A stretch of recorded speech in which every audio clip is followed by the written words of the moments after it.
Imagine the bustling streets of ancient Rome, a city at the height of its power. Yet beneath the surface of this glorious republic, a storm brewed. Two powerful generals, Gaius Marius and Lucius Cornelius Sulla, stood poised to tear the city apart. Their rivalry, fueled by ambition, political maneuvering, and clashing visions for Rome's future, would plunge the republic into a bloody civil war and forever alter the course of Roman history. This is the story of their epic showdown, a struggle that continues to fascinate and inspire debate even today. Their conflict was more than just a personal feud.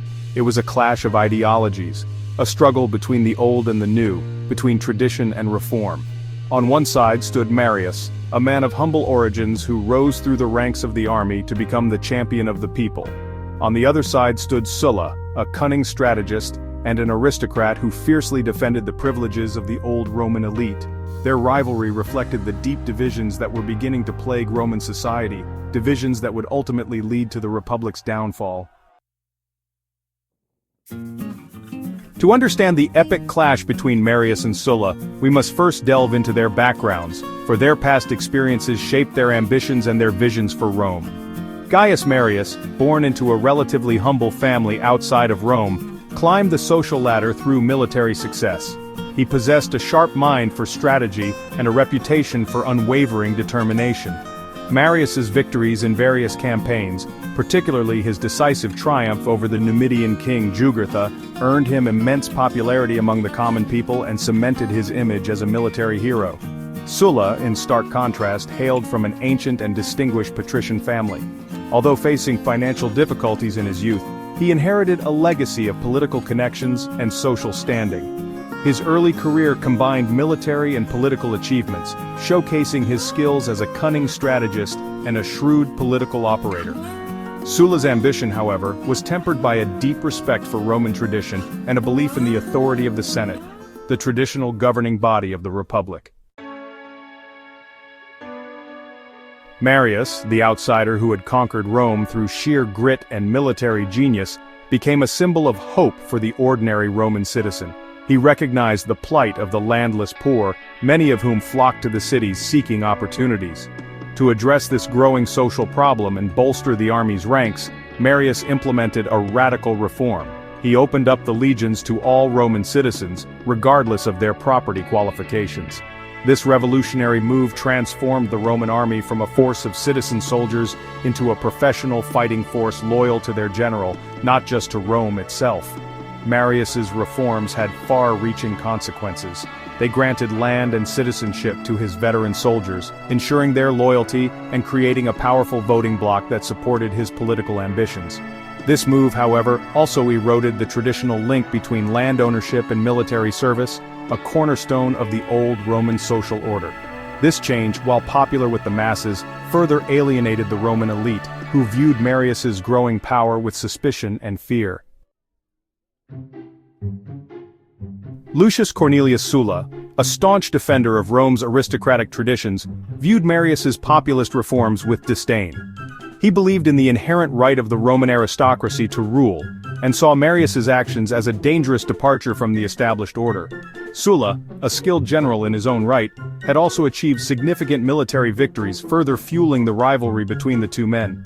This rivalry, however, was about more than just personal ambition. It represented a fundamental clash of visions for Rome's future. Sulla, deeply suspicious of the masses and their fickle loyalties, championed the authority of the Senate, the traditional heart of Roman political power. He believed that Rome's strength lay in its established institutions and the wisdom of its elite families, not in pandering to the whims of the mob.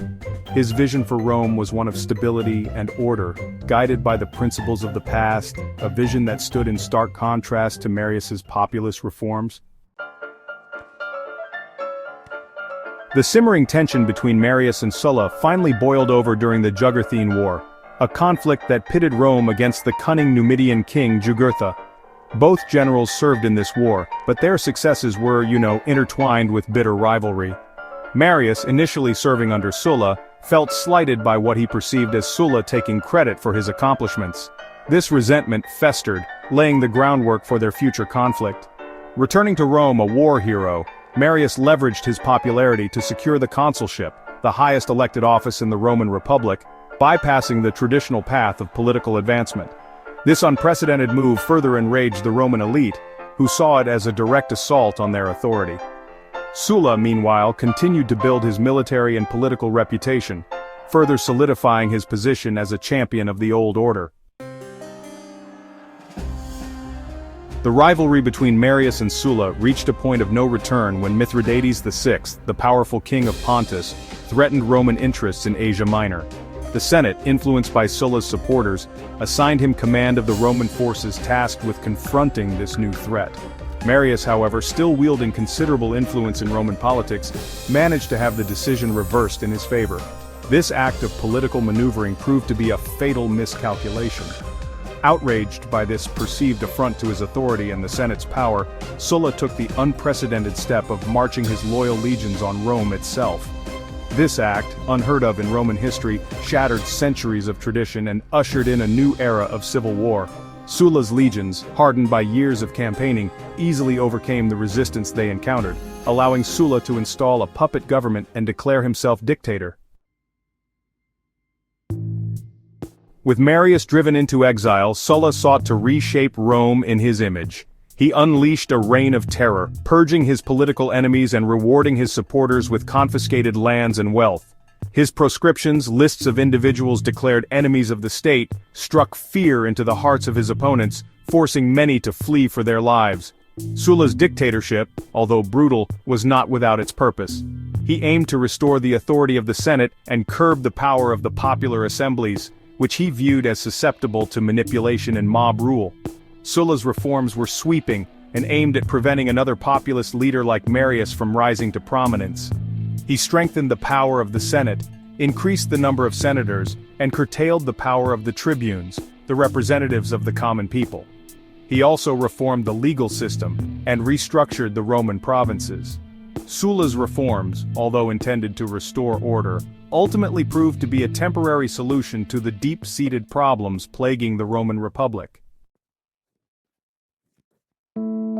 The rivalry between Marius and Sulla left an indelible mark on Roman history. Their conflict marked the beginning of the end for the Roman Republic, ushering in an era of civil war and political instability that would ultimately culminate in the rise of the Roman Empire. Marius, the champion of the people, demonstrated the growing power of popular leaders willing to challenge the traditional authority of the Roman elite. His military reforms, while effective in the short term, ultimately undermined the citizen-soldier ideal that had been a cornerstone of the Roman army. Sulla, the defender of tradition, attempted to turn back the clock, to restore the Republic to its former glory. His reforms, however, proved to be a temporary fix. The deep divisions in Roman society, the growing disparity between rich and poor, and the ambition of powerful generals hungry for power could not be contained by laws and proscriptions.